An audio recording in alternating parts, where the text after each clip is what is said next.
Bonjour à tous, c'est Thomas de PDLV et on se retrouve encore une nouvelle fois pour découvrir la toute nouvelle Citroën IC4 et C4. Alors, au niveau de la face avant, il y a quelques petits changements, mais elle a toujours, on va pas se mentir, un design un peu compliqué, hein, comme la phase 1.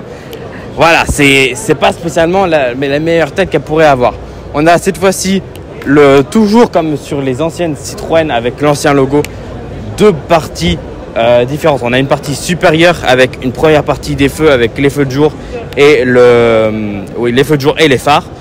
Et en dessous, on a une deuxième partie qui est juste un masque noir. Et honnêtement, ça lui fait une petite tête sympa. On a aussi un autre feu de jour qui est juste là. Alors, si je me retourne, on a évidemment le nouveau logo avec la caméra qui est juste là. On a un nouveau diffuseur qui est un peu plus travaillé, qui est toujours un peu dans l'esprit du logo Citroën. C'est-à-dire que on a toujours cette partie-là qui est reprise un peu partout sur la voiture. Et pareil de l'autre côté. Voilà, la forme est même reprise tout en bas, en dessous des capteurs. Voilà. Sinon, on a cette fois-ci un petit masque en aluminium avec des petits trucs, des petites languettes comme sur la nouvelle C3 qui je pense pourra être personnalisée et changée selon les finitions. Voilà, on a un bleu on dirait le bleu des nouvelles Citroën C3. Oui. Mais voilà, il est quand même plutôt joli. On a des jantes qui ont été un peu retravaillées, qui sont honnêtement plutôt canon. Sinon, au niveau du profil, pas énormément de gros changements quand même. Voilà, hormis, on a évidemment le toit noir, mais il me semble que c'était déjà dispo sur l'ancienne version. À l'arrière, ah oui, effectivement, c'est la première fois que je le vois. Il y a quelques petits changements. Déjà, on a un béquet qui est assez massif qu'on n'avait pas du tout sur l'ancienne génération. On a le logo Citroën qui est écrit en toutes lettres et qui, on dirait un petit sticker. Mais ça, c'est bien ou pas bien? C'est bien, ça j'aime bien. Mais on a, j'aurais préféré quand même un petit logo qui est un peu travaillé. On a les nouveaux logos C4, on a de nouveaux feux, on dirait un peu le logo Dacia. C'est vrai qu'une fois qu'on y repense, on dirait un peu le logo Dacia. Voilà, qui sont beaucoup plus larges. Est-ce qu'on aime ou est-ce qu'on n'aime pas?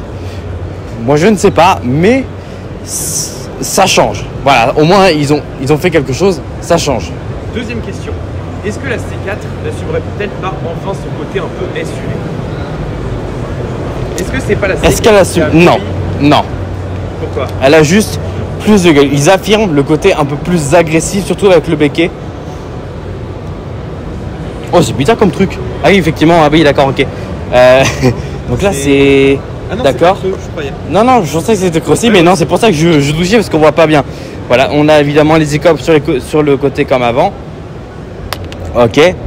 Donc voilà, donc il n'y a pas grand chose à dire. Si, alors évidemment, celle-là, ça doit être une version électrique, voilà, parce qu'évidemment, elle est dispo aussi en électrique. Bien sûr. On va aller voir vite fait l'intérieur. 2 secondes. 2 petites secondes. Alors, au niveau de l'intérieur, on a des sièges qui ont été un peu retravaillés et alors, ils ont très légèrement, on va pas se mentir. Il y a une nouvelle couleur, un peu gris. Sinon, l'écran, c'est toujours la même chose. Sinon, à l'intérieur, on a le nouveau volant qui est un mélange entre le nouveau volant des nouvelles C3 et l'ancien. On a les commandes de clim qui sont exactement pareilles qu'avant. On a un écran qui est beaucoup plus large que sur l'ancienne C4. Voilà, si je remets le menu, c'est toujours la même interface mais un peu retravaillé. Après on a l'habitude chez Stellantis, ils mettent toujours la même chose. Voilà, donc sinon on a le secteur de vitesse comme avant. C'est un recyclage qui fait du bien, mais c'est pas le plus beau recyclage qu'on ait vu dans l'automobile, hein. On va pas se mentir. Est-ce que la C4 enfin ses chances pour séduire un public plus jeune? Ça dépend. Bon, ça veut dire non. Voilà. Mais sinon, après, évidemment, la seule chose que j'aurais aimé quand même, c'est que Citroën change ses grilles d'aération. Ça fait vilain. C'est pas beau. Voilà, c'est vraiment pas beau. Sinon, sur les poignées de porte, pas grand chose. On a une nouvelle poignée. On a cette nouvelle partie-là qui est un peu retravaillée. Sinon, pas grand chose. Et moi, j'ai 2 observations. Oui. Le toit, il est nacré. Oui, c'est joli. Mais comme sur l'ancienne. Ah, il me semble. Peut-être. À l'arrière, Ouais, c'est spécial, hein. Voilà, c'est toujours l'ancienne. Bon, on est toujours très bien installé. C'est une Citroën, hein, parce que bon, même si Citroën, c'est plus énormément comme dans les années 80, les débuts des années 2000, ça reste quand même toujours confortable. Il y a quand même quelques petits points qui ont fait ressembler à certaines Citroën d'époque, tout ce qui est CX, XM et tout le bordel, Exantia. Voilà. Les jantes sont très sympas. On a design toujours un peu dans l'esprit un peu triangulaire, toujours un peu à la Citroën. J'aime beaucoup. Et sinon, voilà, c'est tout ce qu'on avait à dire pour la Citroën C4. Maintenant, si vous voulez découvrir l'autre voiture qui est juste à côté, qui est la C4X, je vous laisse cliquer sur la vidéo qui est juste ici.